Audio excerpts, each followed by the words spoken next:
FianceVisaServices.com, your personal immigration guide. Hi, this is Fred Wall, and I'd like to talk about the fiancé visa interviews at the U.S. Embassy or consulates. This video is for couples who are applying for a fiancé visa for immigration to the U.S.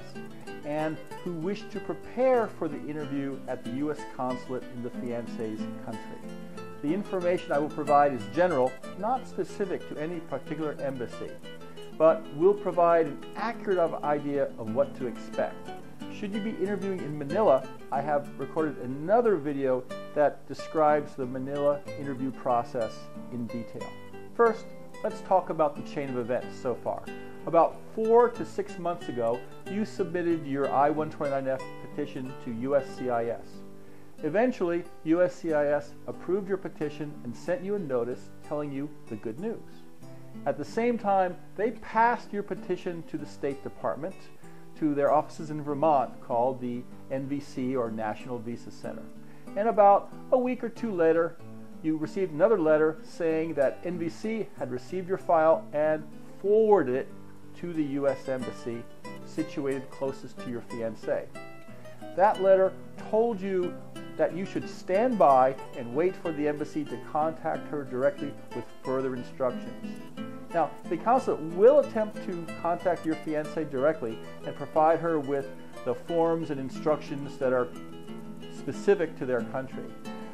They usually, at least used to, send this by postal mail, though now many embassies are using email and even referring your fiancé to go to their website to download the documents and even to book the interview. And sometimes they do try to reach her by telephone. In those countries where postal mail is prone to theft and emails are not so relevant, sometimes the embassy will do nothing but wait for your fiancé to contact them first. So if your fiancé has not received any communication after a few weeks, you should contact the embassy directly, find out what's going on.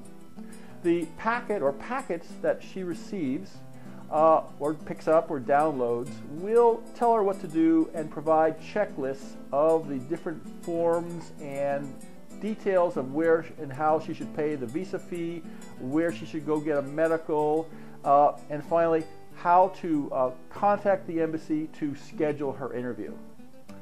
The usual forms that she should fill in and bring with her to the appointment at the embassy, or sometimes mail in advance of the interview, are the DS-157, the DS-230 Part 1, the DS-156K, and DS-156. Okay? Each embassy requires that your fiancé bring with her her passport and birth certificate. And also she should contact her local police authority and obtain a police clearance certificate. This basically shows that she has no criminal record. And if after she was 16 years old she ever lived in any other countries, she should also obtain a police certificate from each country she resided in. To be eligible for the fiancé visa, both the fiancé and the American must both be free to marry, and if the fiancé has been previously married, she must bring with her an original or certified copy of evidence to prove that her previous marriage was terminated, such as a divorce or annulment decree or death certificate. And in some countries, it is the practice of local government to issue a certificate of no marriage. This document shows that the fiancé has always been single, and if her country issues such a document, the consulate will want to see it. Finally, in some cases, the American fiancé is also asked to provide his original proof that he is free to marry. The American sponsor now also must prove that his annual income meets the minimum income requirements to be eligible for a fiancé visa. To do so, he gives his fiancé a signed affidavit, I-134, attesting to his income, along with different proofs of the income, such as recent tax returns, a letter from his employer confirming what his job is and salary is, and 3 to 6 recent pay stubs. She brings all of these along with her to the consulate. Now, there's still more items for her to bring to the interview. She receives an appointment letter, and that confirms the date and time of her interview. She needs to get this to get into the embassy on her interview day. Plus, a few visa photos and the receipt showing that she paid the visa fee. It is also a good idea to prepare a letter signed by the fiancé as well as one signed by the American sponsor, confirming that the couple is still engaged and still plan to marry once she arrives into the USA. Finally, she should bring with her the various proofs she has gathered that show that the couple is a bona fide, genuine couple. There are various proofs of a bona fide relationship. The fiancé should bring in whatever she has, such as photographs, samples of correspondences, travel itineraries, all showing that her American sponsor came to visit her or the two of them traveled together.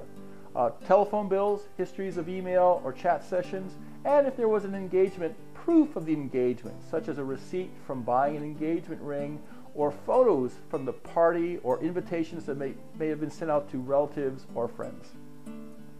If the proof is a bit thin, then perhaps include affidavits from people that know the couple well. Ideally, those are from people who are in a position of trust, such as ministers, politicians, employers that know both of the couple and can attest that they are sincere. But these people should really not have any reason for misrepresentation, like a family member. And finally, if the American sponsor has been sending monies to his fiancée on a regular basis, proof of those transfers is a good item to bring to the interview. Once the fiancé has everything ready, or can reasonably estimate when the final document will arrive, she should contact the embassy in the way that the embassy has requested, and that could be by mail, fax, or telephone, or in person, and tell them that she is ready to have her interview. Then they will schedule the interview and send her a document, a letter or email confirming exactly when and where. Some embassies have a system where the American sponsor can telephone the embassy directly on an American fiancé hotline, and he can talk to the embassy directly, ask any questions, and have the scheduling clerk put his fiancé onto the embassy's appointment calendar. Now, once her interview is scheduled, she should attend a medical at the clinic designated by the consulate. This should be accomplished at least a week prior to the interview. And when she goes to the clinic, she should bring with her proof that she is a fiancé visa candidate, which is usually the letter or email that the consulate sent her, her passport, her vaccination records, and some visa photos. She'll probably need to pay cash, US dollars or local currency, to pay the clinic. And then when the big day finally arrives, she should arrive at the embassy early, bringing with her all the documents and evidences that she needs. And there will be security checkpoints, long lines, and she should mentally prepare herself to stay calm and poised, even during a potentially long and frustrating day. Some consulates recommend that the American sponsor attend the interview. Well, if that is the case, you should do so. But today, many consulates, and most even, due to security concerns, will not even allow the American in the door. He will have to wait outside the embassy for his fiancée to return with the final result. Eventually, your fiancé's number will be called, and she will be asked to speak directly with the consular officer. Perhaps they will be together in a cubby or facing each other through thick glass panels. The consular officer will ask about the timeline of your relationship and ask detailed questions about the courtship, proposal, and about each other. While most interviews last 15 to 30 minutes, most of my clients' interviews usually only take about 5 minutes. This is because we provide the information that we want the consular officer to see up front as part of the petition that we originally submit to Homeland Security. The consular officer is busy, but he will typically take about 10 minutes to review the package prior to the interview. when he sees the extensive and persuasive evidence that we have laid out for him, well, hopefully he should be convinced of the bona fides of the relationship before the interview even starts.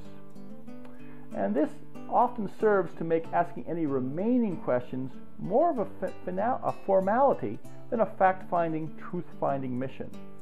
It leaves very little for the consular officer to say besides, "Welcome to America." Assuming the interview went well, your fiancée will be given a pink slip and advice that her visa will be ready a few days later. Sometimes she's instructed to return to the consulate, but more often than not, the consulate will arrange for a courier delivery service to send the passport back to her. Once she receives her passport and visa, she can start the trip to the USA anytime within the next 6 months. This is Fred Wall, your personal immigration guide.